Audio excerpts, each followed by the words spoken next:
Hi, Rabbi. So in Pirkei Avot, we're on Mishnah 6. No, we're on Mishnah 7, the very end of Mishnah 7.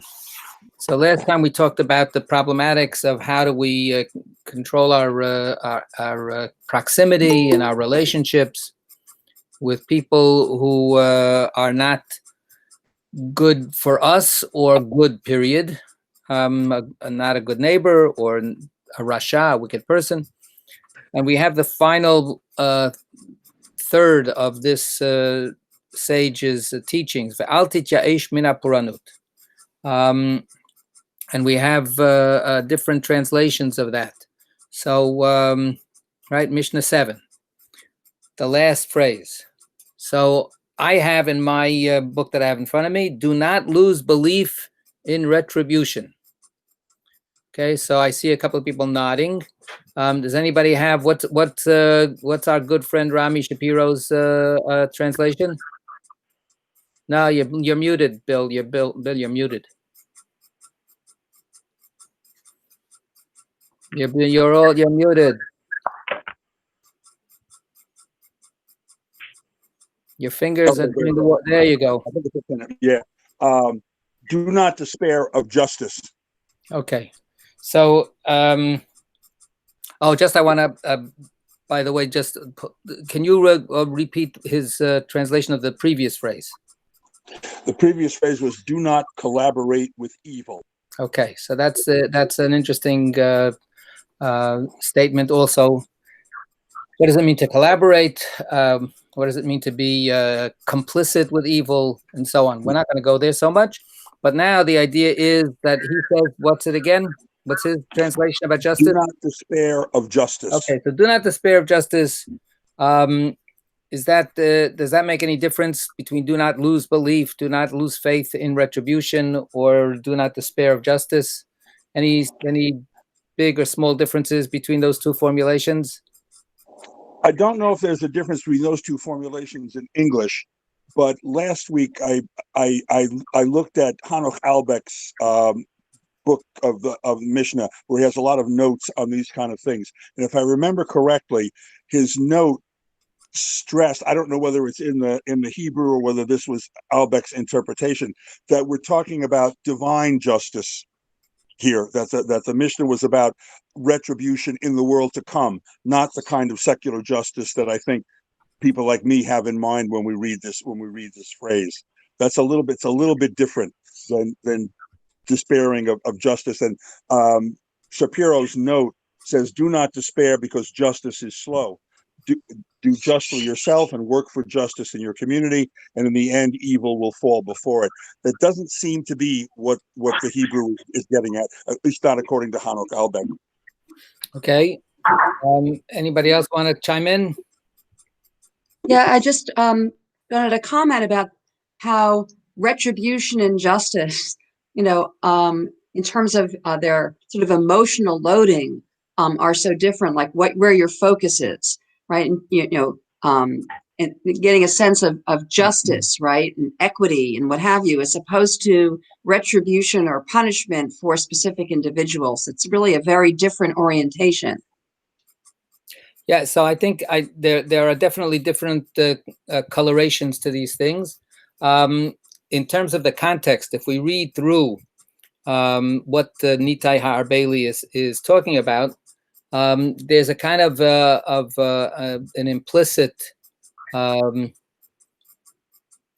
problem that he's recognizing. 1 second there, which is there are bad people out there.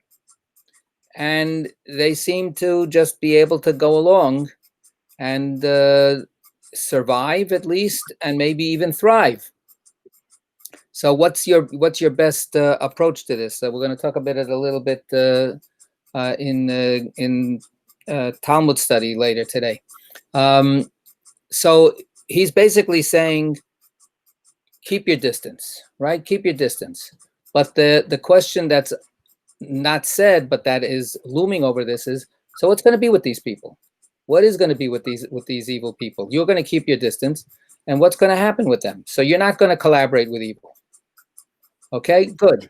But meanwhile, evil is marching down the streets, or evil is being perpetrated against a particular person or a particular group or a particular piece of the world.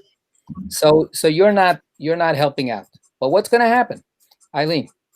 It seems to me he's almost saying, just watch out for yourself, take care of yourself, don't worry about what's going to happen, because what's going to happen is there will be punishment. You don't have to be responsible for it. Right. So this is where we get into this. It's pretty certain that the sages are convinced of a judge in heaven, who will be in the end administering justice. And then, Sarita's point, well, what do we think about justice? What does justice actually convey to us? So here I would say that we have to recognize that there's the justice of the comfortable, and then there's the justice of extreme situations. In my privileged, comfortable situation, I think of justice as can't we all just treat each other nicely? Can't we all just be okay with each other? Can't we all just live and let live? And that, and that's fair, and everybody can be fine. And of course, that's a noble aspiration, and we pray for it all the time. But Nitai Arbeli is talking about the fact that there's evil out there. So what do you do when somebody, goes on a rampage and kills people? This country has been repeatedly shocked. Why we are shocked all the time is a question, but we forget between one time and another.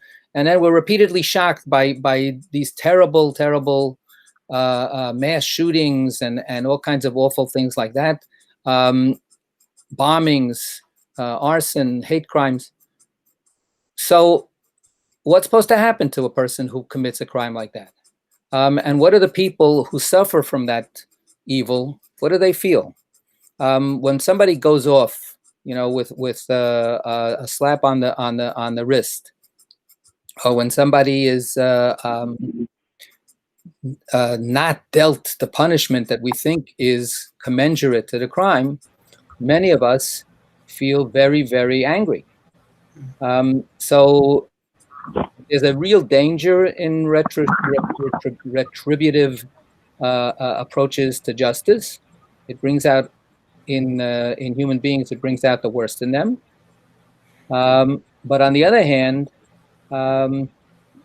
getting off scot-free, what about, we're at the last moments of, for instance, Nazis, who were never brought to justice, and were going to die quietly in their beds, surrounded by their grandchildren and great-grandchildren. And there's something wrong about that. Mm-hmm. So I think that part of what the notion of divine justice brings to the table is we don't have to be avenging angels, right?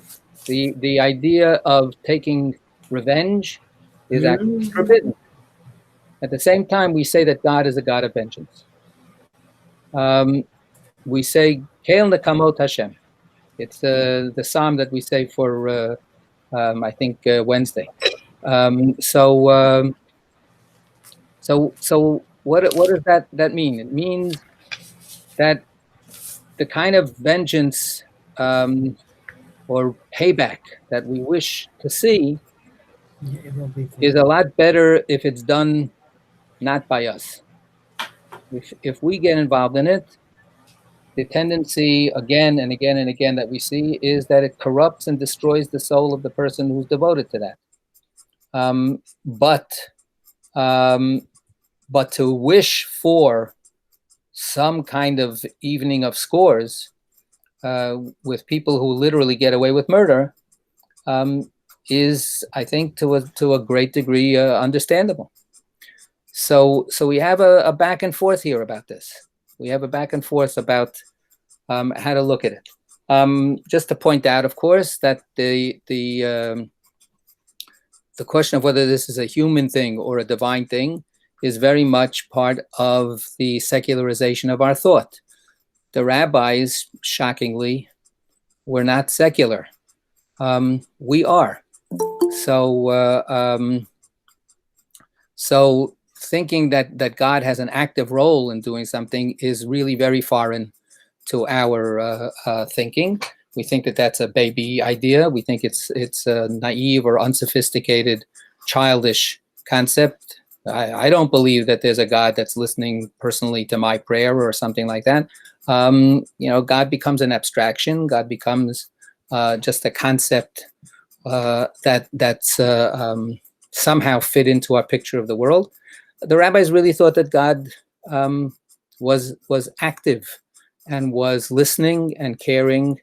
And even though we couldn't figure it out when God was active and when God wasn't, we posited certain hopes, and we were challenged by the sages never to lose that kind of hope. Any other comments on this?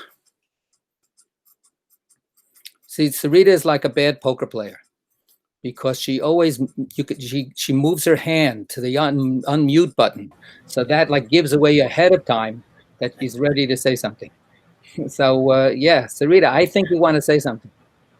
That's okay. Josie had her hand up, so let her. Okay, good, Josie. I know that I am always in awe of the people who, after a shooting in a church, will say, I'm a good Christian. I forgive the person who perpetrated this horrible crime. I frankly find it very hard to understand how generous of spirit these people are, but they really believe that it's not right to hate someone who does something hateful. So I think that's really an important point to bring up. There's a difference, I think, and here's, it's a very, very hard challenge. There's a difference between hating somebody and punishing somebody. I don't think that any of those people who I admire also, I think that there's a huge achievement that they are making by pushing away that kind of sense of hate. I don't think any one of those people wants the person that commits those crimes to go free. I think that they may hopefully not want the person to be killed. To say that I'm against capital punishment is not to say that you're against making a person pay for their crime. But to do it without the hatred is a very, very, it's a very good achievement to get there. To say, you know what, this person is guilty of a tremendous sin. They need to work it out. They need to be isolated from society so that they will not ever have the chance to do this against anybody else ever again. They're not heroes, and they're not exemplary human specimens. But on the other hand, I can't hate them, and partly I think that comes also from the dimensions of the evil. If a person, and this, I may be, I'm throwing this out now, I'm not sure.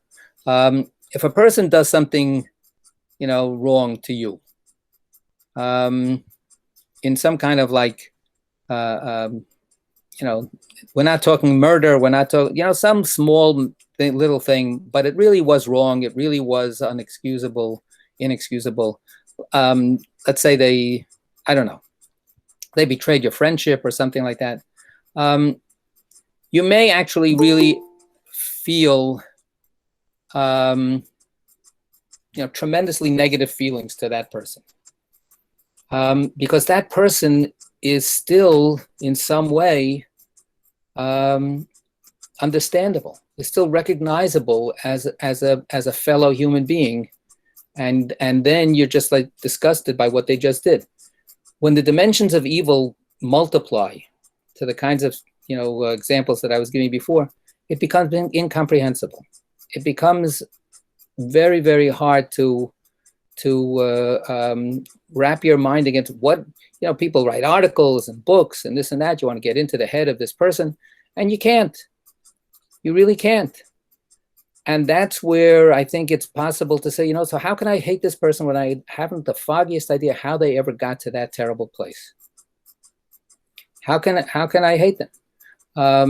So I think in a paradoxical way, the more evil the evil is, the more of an opening there is to not hate it, not hate the person. That is, yeah, Sarita.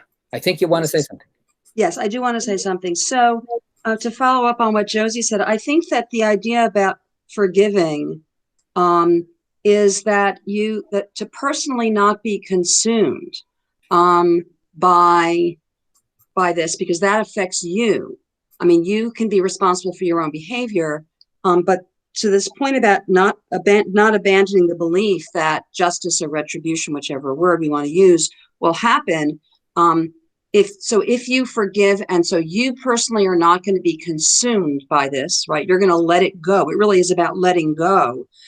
But then if that doesn't happen, so say the person who did the shooting, right? Let's keep it, to your example, were to get off, then your belief in justice would be undermined. And I mean, we see that now within the African American community, the Black community, where time after time after time, you have people being killed for who shouldn't have been, and the person who shot them, which is even the person who's supposed to represent justice, right? They get off. And so then that undermines their belief in justice, in retribution.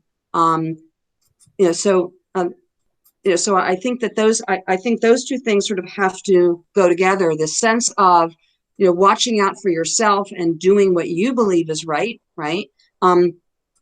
It in some ways needs to be linked to knowing that when there are things that are injustices, those will be dealt with.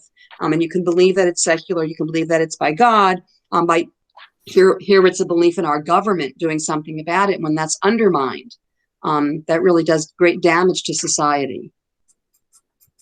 Yeah, no, I think that you're 1,000% right. And I'm trying to look for some verse here, but I'm not going to be able to find it when I want it. And there's a ripple effect, because the person who gets off, it's not only the problem that they didn't pay. How could the justice system let them get off? Right? That's part of the faith that is required as well. Carney, yeah. You have to unmute.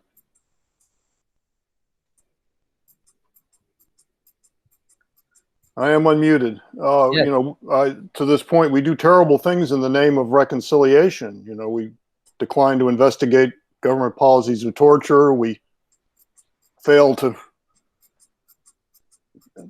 treat the people who were formerly enslaved properly after the Civil War. South Africa had a Truth and Reconciliation Commission to deal with this. Yeah, so part that's really, and it also goes to Sarita's point. Yes.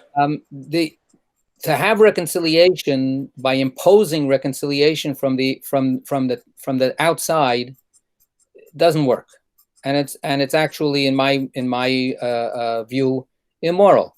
The whole point of and this is part of the stickiness.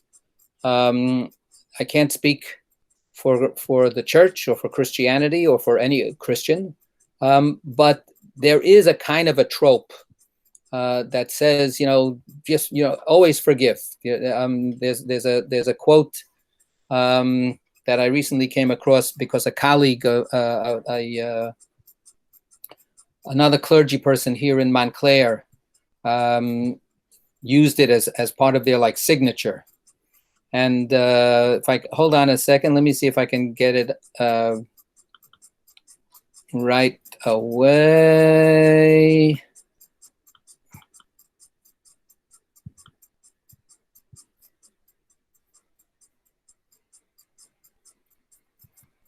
No, not there. Anyway, something to the effect of, to be forgiving is to forgive the unforgivable. That it's no big deal to forgive something that's forgivable. It's to forgive the unforgivable that shows that you're really forgiving. And I sort of chafe at that a little bit. And there's a book that was written by Simon Wiesenthal. I think it was called The Sunflower or something like that. Eileen says yes. Good, thank you. Which talks about a Nazi on his deathbed who asked Wiesenthal for forgiveness.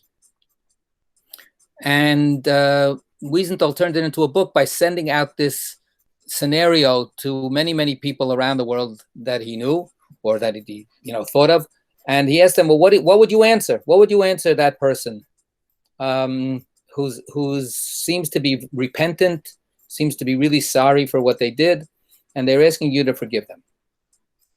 And again, to simplify it, it's a whole book. You can read all the different responses.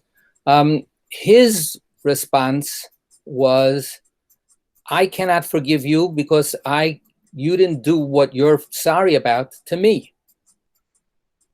If you're sorry that you killed 100 people or 5,000 people or 1 million people, and then you want me to forgive you, one thing is nothing. I'm not in the place to forgive you.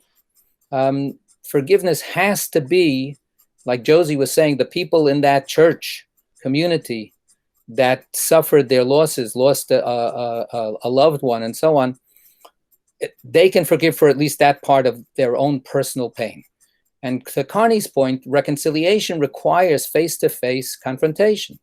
Reconciliation requires that the person wronged is put face-to-face with the person who did the wrong, and then you can see whether or not you can find some place of justice and togetherness. But to say we're not going to prosecute this person so that we don't stir up a can of worms, by somebody on the outside looking out for other people's society's welfare, it's always at the expense of the wrong person. So there's something really wrong with that. Yeah. All right. Any more comments on this particular issue? Carney. Well, just one to follow up. Years ago, I went to a talk, a woman who had written a book called Forgiving Dr. Mengele, and she had done exactly that. She and her twin sister were among his subjects' victims, and she made that very point, that she, for her own needs and for the sake of her soul, had forgiven Dr. Mengele. She couldn't do it for her sister or for anyone else, and she certainly wasn't going to withhold judgment. And it comes back to what Sarita was saying before. It's about saving yourself from the poison of the hurt and the anger and the sense of bitterness and rage against that person. To save yourself, which is not to say, it's not a whitewashing of that person, of that other person. Yeah. Yeah, I've heard her speak. No, I've heard her speak, and that's exactly what she talks about, that she was so consumed with it. It was really totally ruining her life. And she said, and that was really giving him victory.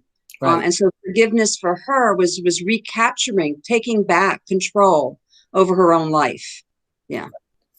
There's a certain, it's the words we use they have so many different associations, but I would bring in the word letting go, right? It's a releasing of that kind of demon that's taking hold of you. This past Shabbat, we read about Shemitah, and I've talked about it many times. Shemitah means let go of something. This person borrowed money from you, they never paid it back. Let it go. let it go, which is going to cost you. It's going to cost you something, but it's better to let it go. It's better to let it go. Eileen. This is a great simplification, but it on a very prosaic level, I think it's kind of saying, just don't hold a grudge, because that could poison. Right.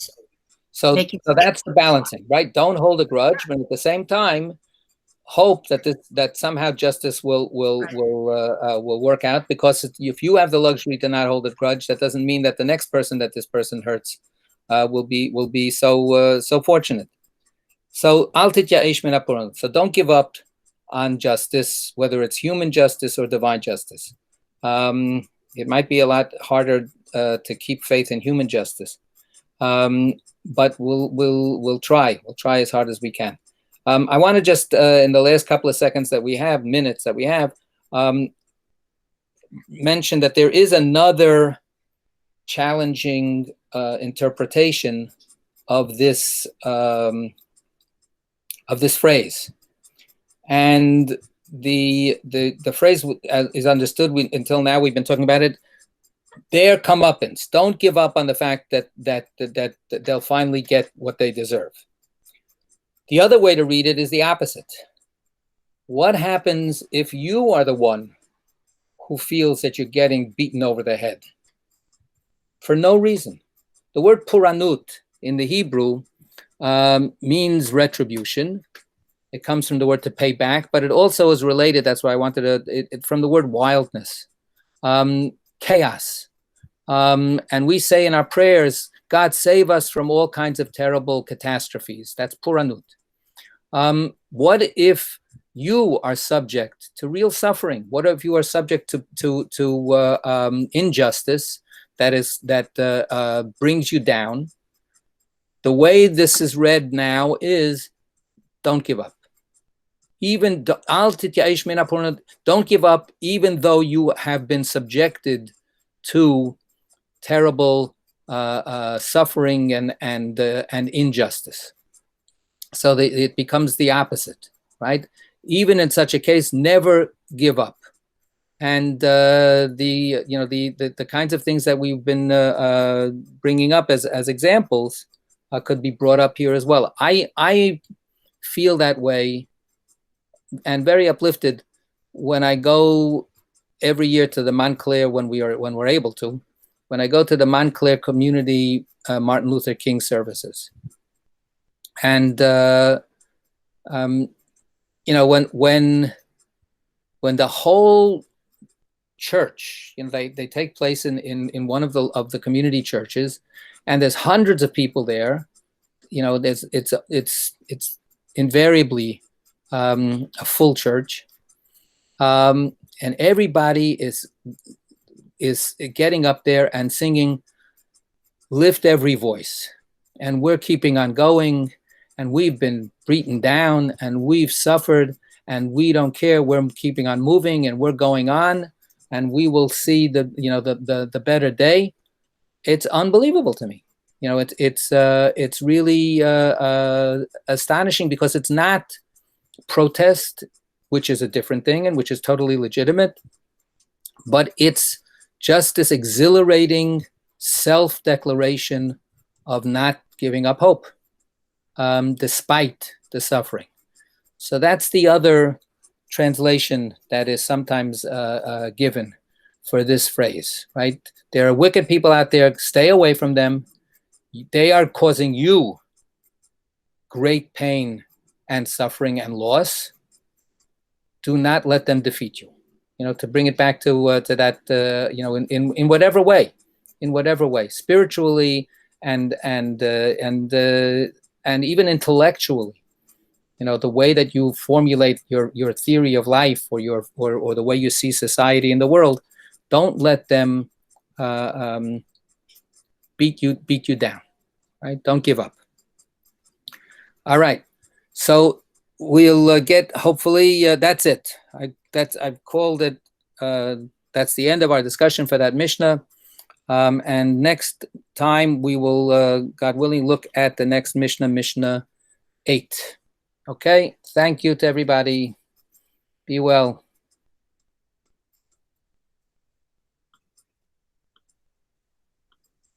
Yasher Koach. Everybody